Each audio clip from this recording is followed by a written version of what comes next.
Sambaleta oh sambaleta gararaya babbareedano erufte kullenaya sambaleta oh sambaleta gararaya babbareedano erufte kullenaya emure Ulelo komure emure Ulelo komure emure Nkutube suta suta emure Ulelo komure emure Nadura ijabuta emure Ulelo komure oh haya tolemare lafa duruban arisise sosoban barisise tolemare lafa durube olmaram buaromni billawa lolagohon Tolemar lafa durube Kopin keenya dhamweellu torbe kana jalqabee jira Hussein Amaanoo artistii waggoota 33 darbaniif indaastirii muuziqaa Oromoo keessatti gahee guddaa bahateedha. Uffata aadaa godina Arsii kan dubartoota ammayyeessuu keessatti diizaayinara jalqabaati. Kanaan alas immoo weelluuwwan dhama qaban hedduu artistii nuuf gumaacheedha. Walaloowwan barreessaa, yaadaloowwan hin hojjetaa, faaruuwwan garaagaraa hojjetee jira. Kanaan alas immoo diraamaawwan garaagaraa barreessuudhaanis taatummaanis nama hirmaateedha. Artistii guutuudha. Hussein Amaanoo waamicha kenna kabajjee studio Oromiyaa 11 waanuuf argafteef ulfaadhu galatoon. Ulfaadha isinillee. Waggoota 33 darbaniif indaastirii muuziqaa Oromoo keessatti turtee jirta. Waggoonni 33 darban daqiiqaa muraasa keessatti kaasuudhaaf ulfaatuuf maal fakkaata ture? Bareeda waggaa 33 jechuun baay'ee hin ulfaata. Chaalenjii hedduutu si mudata achi keessatti. Rakkoo hedduu keessa caccabsitee keessa baateeti har'a sadarkaa kana kan ga'uu danda'e. Kana keessatti waggaa 33ffaa kana keessatti hojiiwwan an hojjedhe ummanni hin beeka kan xiyyeeffannoo itti kenneetiin dhaggeeffate kan ofitti fudhatee wanti Hussein hojjete kiyya jedhee dhaggeeffate hin beeka waan ta'eef kana baay'ee haasa'uun namatti ulfaata. Garuu immoo waggaa 33 kana keessatti chaalenjiin guddatu na mudate reebamuun jira, hidhamuun jira, waa baay'eetu si mudata, rakkoo adda addaa jira, rakkoo adda addaa san keessa dabarseetiin arraa sadarkaa kana ga'uu danda'eera. Mee Hussein gaafa si argu ana qofa osoo hin taane daawwattoonni keenya hedduunis hawwisoo godina Arsii waan sirriitti yaadatan natti fakkaata. Hawwisoon godina Arsii guddina indaastirii muuziqaa Oromoo keessatti gahee guddaa qaba. Addatti immoo godina Arsii guddisuu keessattis gahee guddaa qaba. Mee waa'ee hawwisoo sanii waa muraasa nuuf kaasi. Gaafii gaariidha. Hawwisoon godina Arsii dur irraa jalqabee sirna dargii keessatti illee hawwisoon Arsii beekamaadha guddaadha keessattuu artistoonni buleeyyiin durii kan akka Qurqujjee Simboo kan akka Qaasim Daalee kan akka Bashiir Dhaabii kan akka Gabii Eda'oo kunniin achi keessa turan jechuudha keessattuu aadaa Arsii kana urraan guddisaa turan jechuudha. Haa ta'uyyuu yeroo san keessatti sirnichillee sirnicha aadaan Arsii kun akka booldi ta'ee bayee guddatu sirna isaan hin deeggarre waan ta'eef miidhamaatu marii kaan immoo sirna wayyaanee keessatti illee baqatanii biyyaa badanii kan keessatti hafeetiin ture gabii qofa natti fakkaata. Kanaafuu bifa saniin gabiinuu baay'ee miidhamaa ture. Haa ta'uyyuu hamma heeroon kenneef irra tattaafataa turan jechuudha. Achirraa ka'ee bara 1991 baandiin yookiin hawwisoon aadaa Arsii bifa haarawaan ani hundeesse jechuudha. Bifa haarawaan irra deembinee hundeessine marsaa sadaffaaf illee leenjii kenninee fi 92 marsaa sadaffaatiif illee haaromsa baandii hawwisoo geggeessine isas kenninee fi kanaaf hawwisoon aadaa Arsii bara 1991 jila aartii Oromoo irratti akka haaraatti hundaa'e jechuudha. Akka haaraatti hundaa'e jila aartii Oromoo san irratti tokkoffaa baandii baheera jechuudha. Namoonni hedduun hawwisoo san keessaa bahanii jiru. Namoota hedduu maqaa kaasuu dandeenya. Warra caalaa hundeessitoota keessas waan jirtuuf sirriitti na gargaarta. Khadijaa Hajji achi baatee ati jirta. Adam Ahmed kaasuu dandeenya. Namoonni immoo har'a lubbuun hin jirres jiru. Adam Yaasin. Mee namoota akkasii osoo yaadannee natti tola. Namoota kanneen nama fakkeenyaaf hawwisoo Arsii keessaa kan bahe odoo hin taane hawwisoo Arsii nama hundeesseedha. Hawwisoo cimaa hundeesseedha yeroo sanitti bara 1991 bara 1992 bifa haaraa irra deebi'ee hundeesse jechuudha. Inni tokkoffaa Adam Booratiyyaa achi keessa jira. Adam Ahmad achi keessa ture. Yeroo hundeessu san yeroo san dhufee Sinatu gara muuziqaa fide miti Adam Ahmadid natu fide. Booratiyyaas Hajji Biiftuu fa'a jiranii daaloon dhaltee kan jedhu jechuudha.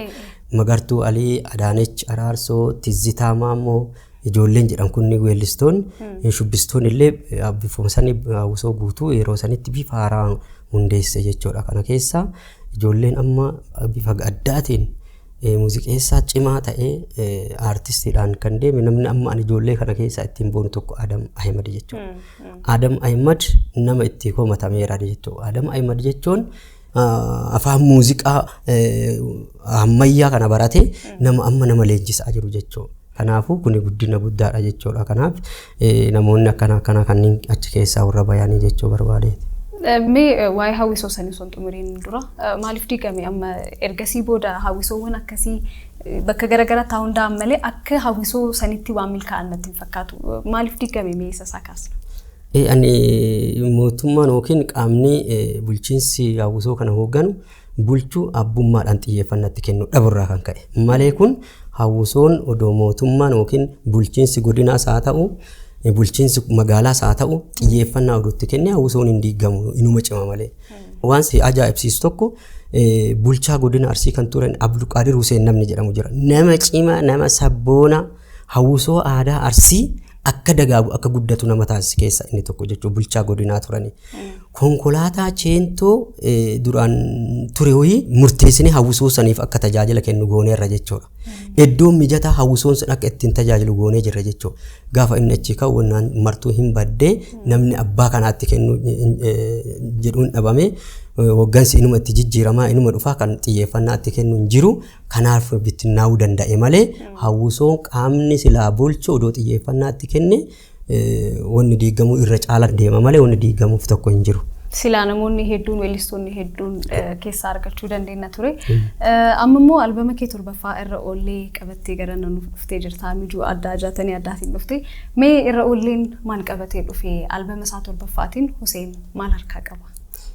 Albama isaa kiyya torbaffaa kana keessatti mata dureen isaa irra oolle jedhama. Albama kiyya kana waa lamatu adda isa godha. Tokkoffaa imala turtii aartii hoggaa 33ffaa kiyya kan itti kabajadhu. Lammaffaan immoo albama torbaffaa kiyya irra oolle mata duree isaa jiru kan itti eebbisiisu jechuudha. Maaliif albamni kun hiika guddaa qaba. Nama hiika itti kenneef hiika guddaa qaba. Nama salphisee salphama. Nama salphisee ilaaleef salphama. Tuffatee salphisee ilaaleef salpha waan ta'eef suni yaada abbaati jechuudha. Kanaaf albamni kun hiika guddaa qaba. Qabiyyee 4 keessaa qaba. Qabiyyeen arfan isaa albamni kun tokkoffaa cabiinsa aadaa Oromoo kan cabaa ture, ukkaamimsa saba Oromoo kan ture, gadaantummaa saba Oromoo kan ture, deebi'ee immoo afaan Oromoo kan ukkaamamaa ture, seenaa Oromoo kan daba'aa ture. Albama kana keessatti waan arganne waan deebii kan ittiin arganne waan ta'eef tokkoffaa irra oolle wanti jedhameef kanaaf jechuudha. Kanaaf cabiinsa cabaa turre san amma fayyifannee itti deemaa jirra. Lammaffaa immoo saba xiqqaa ta'aa ture sun immoo amma saba guddaa ta'uu isaa mirkanaa'ee akka gaanfaa Afrikaatitti mirkanaa'ee sabni Oromoo guddaan kun irra oolee jira amma yeroo kana. Kana hiika guddaa qaba jechuudha. Inni lammaffaan immoo misoomaaf qabeenya Oromoo dilbii Oromoon qabu achi keessatti kan ibsu jechuudha. Inni sadaffaan gurmaa'anii tokkoomanii jaalalaan tokkummaadhaan safuuf safeeffannaa Oromticha ganamaa isa eeganii tokkummaadhaan Oromoon jaalalaan akka hojjechuu qabu. Kophaa fi gumbu'aa hin qabu. Munni tokko kophaa hin boba'u. Yoo tokko ta'e yoo walitti ijaarame ijaarumsi kun immoo ijaarumsa biyyaa ijaarumsa qabeenyaa horachuu danda'a. Biyyas guddisuu danda'a waan ta'eef kana keessatti qabiyyee kana qaba. Arfaffaan immoo duudhaaf safuu ganamaa. Aadaa duudhaaf safuu ganamaa afoola ganamaa bifa jaalalaatiin bifa aadaatiin albama kana keessatti kan ibsamu jechuu qabiyyee arfan kana qaba jechuudha. Weelluuwwan hedduudha kan kee ka jaalannee filannee dhaggeeffannu. Weelluuwwan durii keessaa immoo irra deebiidhaan weelluuwwan hojjetaman jiru albama kana keessatti. Weelluuwwan durii keessaa tokkoffaa Oromoon faa achi keessatti remix godhee jira. Oromoon faa sunsuma weennii waagama fardaa albeema sadaffaa irra jiruuf albeema tokkoffaa mata duree Oromoon faa jedhu san Oromoon faa illee fidee sunsuma lamaa walitti remix godhee jira. Ateetee sunsuma lamaanillee walitti remix godhee jira. Sirba amma magaallee tiyyaa jedhu kana oodiyoodhaan jedhan kiliippiin hojjannee isatti fidee sirba biraatti makee akkaataa keessattuu miidhagduu Oromoo Arsii ibsuun sirba san kan remix godhee hojjadhe jechuudha. Daawwattoonni keenya qophiidhaan weelluu Sittiinaan Huseen istiidiyoo keetti artistii jabaa kana istiidiyoo keetti maaliif haasaan nu goggoositii maaf sirba nuuf naffeersisisnee naan jedhaa jiran ta'a. Mee weelluu kee keessaa tokko sagaleedhaan nuuf jedhi maal? Magaallee tiyyaa laga bu'ee sooloo laala buudaa dhabee laga bu'ee sooloo laala buudaa dhabee. Magaallee tiyyaa an hundarraa shaagi yoo sin obsuun dadhabee waan hundarraa shaagi yoo sin obsuun dadhabee. Kulleen talaa Arsii boontu tiyya qashaa kottunaa ansii maleen fedhoota bira. Kulleen talaa Oromoo boontu tiyya michuu kottunaa ansii maleen fedhoota bira. Ciilaaloo rabbaa'ee haasallaa gadi ilaalee kullee sikkoo mandoo sabboontu magaallee. Gaaraa gurjabbaa'ee kaayyaan shoon gadi ilaalee kullee turbanuun shoo sabboontu magaallee. Aaluutu rabbaa'ee caffee jilaa gadi ilaalee kullee alla daallee sabboontu magaallee. Gaara warjibbaa'ee zuwaayin gadi ilaalee kullee habarnoosaa sabboontu magaallee. Magaallee tiyyaa hiddaam shookeeje laatti baatii darguun hiddaam shookeeje laatti baatii darguun. Magaallee tiyyaa akkanaan baatu'a kaa'ee jaansii arguu akkanaan baatu'a kaa'ee jaansii arguu. Magaallee tiyyaa mukatumaa yaamu kaabunaa qurquraa mukatumaa yaamu kaabunaa qurquraa. Magaallee tiyyaa na dura deemiku lee afaan bulbulaa na dura deemiku lee afaan bulbulaa na dura deemiku lee afaan bulbulaa na dura deemiku lee afaan bulbulaa na dura deemiku lee afaan bulbulaa na dura deemiku lee afaan bulbulaa.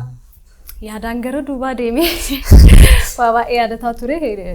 Hedduun keenya weelluu sirriitti dhama qabu jaalannee dhaggeeffannuudha. Keessattuu immoo ijoollummaa keenya keessatti sirriitti weelluu yaadannuudha.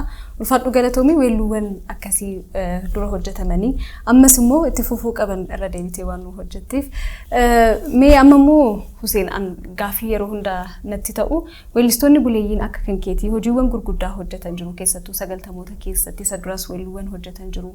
Amma akka yeroo durii sanitti weelluuwwan isaan hojjetan uummata bira gahaan jiran humna yeroo saniitiin weellistoonni hojjetan jiran maaliin rakkoon kana duuba jiru? Okay, kun gaaffii baay'ee bareeda. Tokkoffaa weellistoonni gameeyyiin durii aadaa isaanii seenaa saba isaanii guddisuu aadaa saba isaanii guddisuu aartii saba isaanii guddisuu malee faayidaan isaan sumunii takka isaan argatan hin jiru anuma dabalatee jechuudha. Maaliif hin hojjetu mana muuziqaatii kennuu hin hojjetu mana muuziqaatii kennan mana muuziqaatii kan ittiin duroomu jechuudha. Kanaaf inumaayyuu gizee durii keessatti yeroo durii san keessatti artistoonni keenya artistoonni Oromoo namni kaasetta baasee yookiin weedduu isaa hojjetee kaasetta tokko maxxansee mallaqa irraa argate tokkollee hin jiru jechuudha. Har'aa baaltokkee takka hojjetaniitiin yuutuubiidhaan illee haa ta'u isteejiidhaan illee haa ta'u fiigaatiin namoonni waa argatu jechuudha. Kana Oromoon shanjaa ta'ee bakka tokkotti yoo dhufee waltajjii tokko hojjete rakkoo biraatti dhufa jechuudha. Eebbisiisuun hin jiru maal jechuun hin jiru jechuudha. Kanaaf rakkoon artistoonni keenya buleeyyiin duubatti hafanii diinagdee hin qabanii waa tokko hin qabanii dhukkubsatan waan ittiin yaalaman hin qabanii mana keessa jiraatan hin qabanii kan amma biyya baqatee biyya alaa jirullee jiru kan immoo deebi'ellee asittuu jiru firumatti hirkatee kan jiraatus jira. Kun immoo manuma kiraa keessa firuma ofii rakkisaa kan jiraatu jira. Kanarratti immoo abbootiin qabeenyaallee artistoota kanaaf homaa'uun isaan godhan hin jiru. Mootummaan illee artistoota kanaaf homaa'uun godhan hin jiru. Gizee madu'e qofa waan hin jirre aadaa ebalu kana hojjate jedhe kan hin beekne gaafsan bara jechuudha. Seen amaanoo waan inni hojjate kan hin beekne namni kun hagan hunda dhama'eetiin Oromoo biraa fi mootummaa biraallee galata dhabe jedha namni taa'e. Anumtu jedhee ture kanaan dura namoota du'an yoo leellisan anumtu jedhee ture. Dhamaatii waggaa kana keessatti waata kanaan goone beekamtii kan naa kenne ana Absiiniyaa awwaardii kan jedhamu. Isarratti Girmaa Baqqalaati abbaan awwaardichaa. Hizbi lahizbi madiraka waan jedhamu jira. Hizbi lahizbi madiraka jechuun waltajjii ummataa kan jedhamu jira. Isarratti baandoolee adda addaa leenjisuu, hundeessuu, waltajjii ummataatiif gahoomsuu, waltajjii ummataa irratti yoo bahe warri inni leenjisa sun biqaati yookiin gahoomsa olaanaadhaan ummata gammachiisanii bu'uu irratti qoratamee dippiloomaan itti naa kenname jechuudha. Itti aansee immoo jeneraal waan ta'een jeneraal aartii waliigalaatiin diraamaa barreessuu, tiyaatira taawwanuu, diraamaa gabaabaa, walaloo adda addaa waan aartii ilaallatu waan muuziqaatiin alatti waan aartii ilaallatu sagaleedhaan yeedaloo cimaa, walaloo cimaa, aadaa hawaasaa ibsu kanaan digirii naa kennan jechuudha. Isaanirraa badhaasa kana lamaan argadhe. Kanaan alatti anin beekamtii tokko sin arganne namni beekamtii naa kenne sin jiru jechuudha.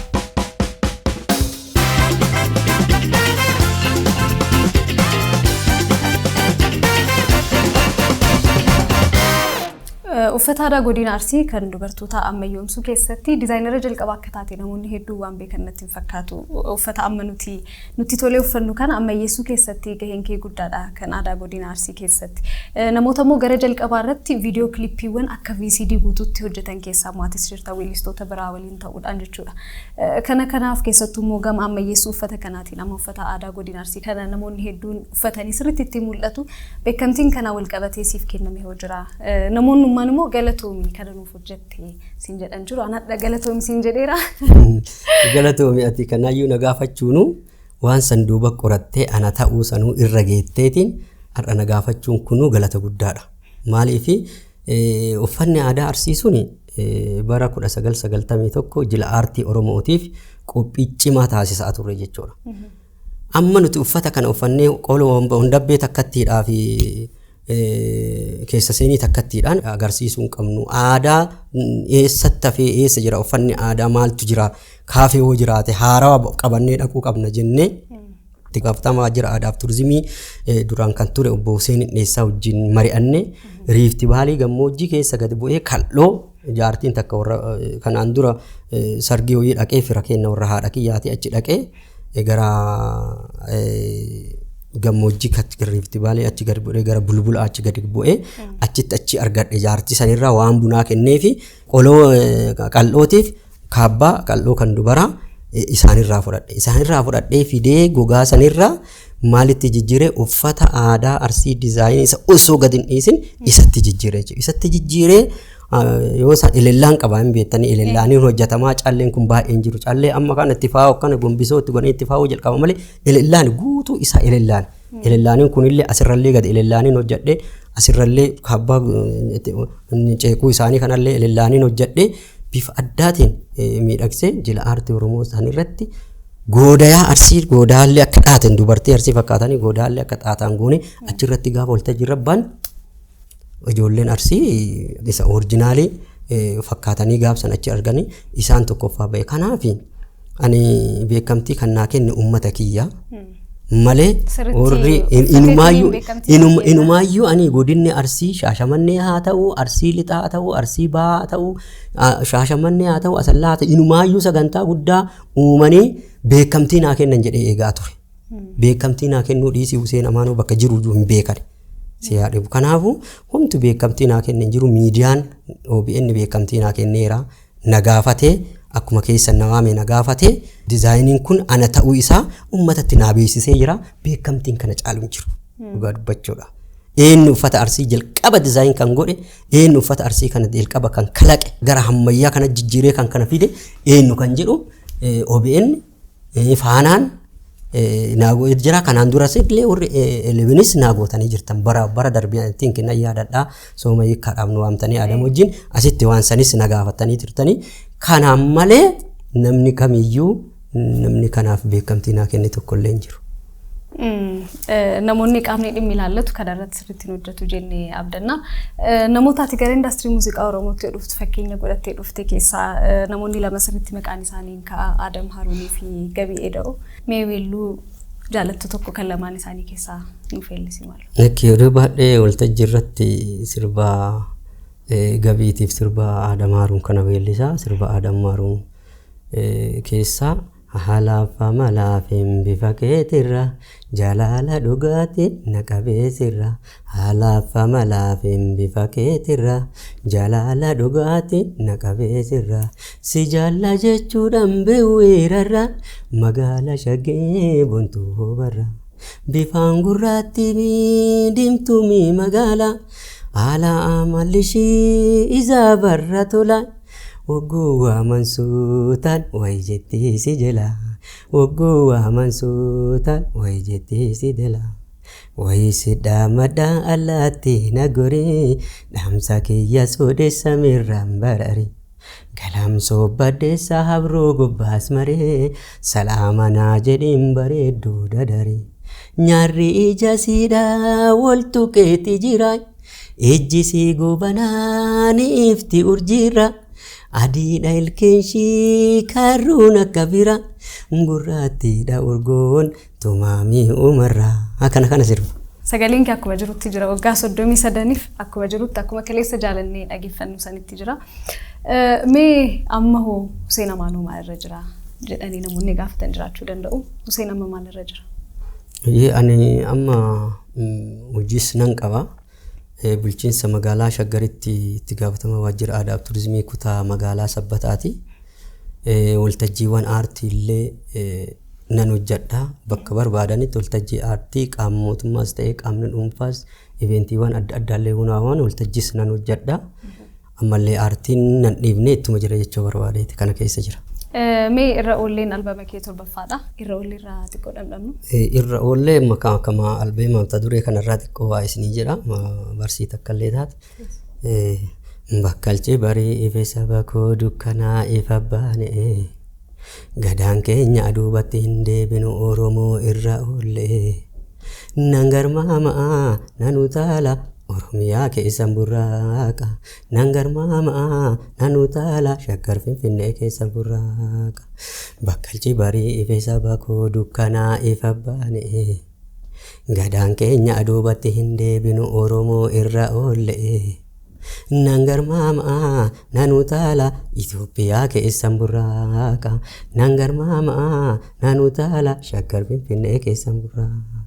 Haadha aadaaf seenaa boonsituu biyya koo harmee dachee albuudaa. Hayyuu beekaas mal qabda mal dhabdee harmeetoo madda diimokiraasii kan bultu sirna gaadaa. Ayya. Xiqqoo nuun fuftu ture. Yaadaan deemaa raayyaasa. Mee Hussein isin duraan hojiiwwan gurguddaa hojjetaa turtan keessattuu aadaawwan dhokatan uummatatti baasuu keessatti hojiiwwan gurguddaa hojjetaa turtaniirtu. Amma dhaloonni kun hojiiwwan isin hojjetaa turtan san akka itti fufsiisuuf isin warri weellistoonni buleeyyiin maal hojjetaa jirtu isa jedhu osoo nu kaaste. Aadaaf kookee guddinni aartii Oromoo kun akka itti fufuu fi ammas kun hojjechaatuma jirra. Keessattuu dhaloonni kun kan itti fufsiisuu qabu jedhee an akka nama dhuunfaa tokkooti akka aartistii dhuunfaa tokko aartistii gameessaa tokkotti kan haasa'uu qabu. Tokkoffaa aartistoonni keenya industiriin aartii kana caalaa jabaatee akka guddatu sirriitti irratti hojjechuu qabna. Nutis immoo aartistoonni buleeyyiin keenyas immoo cadhisuu hin qabnu. Bakka itti dabee yoo jiraate akka qajeelu taasisuu qabna. Qaama dhimmi ilaallatu wajjin dubbanne akka sirratu taasisuu qabna jechuu keessattuu aartistoonni buleeyyiin gahee olaanaa gahee leencaa taphatanii guddinni aartii afaan aadaan aartii Oromoo guddatee akka as ga'uuf seenaa guddaa warri dalaganii warri amma cadhisanii taa'an jiru ana dabalatee jechuudha. Maaliif qaama inni ilaallatu wajjin seektarri ilaallatu qaba. Bakka itti safuun aadaa aartiin uummata Oromoo cabaa jirutti bakka aartiin immoo aartii keessa baanii waan biraa dalagaa jiranitti isa sirreessuun dirqama keenya jechuudha. Kana dhaloota dhufu kallattii qabsiisuun dhaloonni dhufu immoo akkaataa aartistoonni gameeyyiin dur irra dhufanirra qabatanii akkaataa isaan itti socho'uu danda'an qajeelchuun dirqama keenya waan ta'eef keessattuu tokkummaa uummata Oromoo keenyaa irratti jaalala uummata Oromoo keenyaa irratti abbaa biyyummaa uummata Oromoo keenyaa irratti seenaaf duudhaa ganamaa uummata Oromoo keenyaa irratti sirriitti hojjechuudha afoola Oromoo keenya irratti sirriitti hojjechuun murteessaadha. Kanaaf immoo nullee aartistoonni buleeyyiin bakka dabuttoo jiraate aartistoota keenya lafaa dhufa kanneen dhaloota boruu kana dhaalchisa adeemuun qajeelcha adeemuun nurraa eegama kanarratti hojii jabaannee hojjannee waan jedhu qaba. Qaamni inni ilaallatu immoo aartii Oromoo kana utubuun nama tokko cinaa dhaabbattuun aartistii tokko waan gaarii hojjete aartistii tokko umurii dheeraa aartii Oromoo keessatti qabsoo hadhaa dabarsee bira dhaabbachuun aartii Oromoo guddisuudha waan ta'eef aartii Oromoo akka sirriitti dagaagu dhaloonni immoo akka immoo fakkeenya kana ta'eetiin kalaqa addaa qabatee dhufu taasisa waan ta'eef kanarratti illee qaamni ilmi ilaallatus mootummaanis qaamni kallattiidhaan ilaallatus sirriitti xiyyeeffannoo yoo itti kenne gaariidha jechuu barbaada. Tole Hussein erga albamichi gadhiifameen booda maalirratti argatu amma namoonni weellistoonni hedduun YouTube mataa isaanii banatanii achirratti beeksisaaranii kan kee hoo erga albamichi eebbifameen booda weelluuwwan sanniin maalirratti argatu?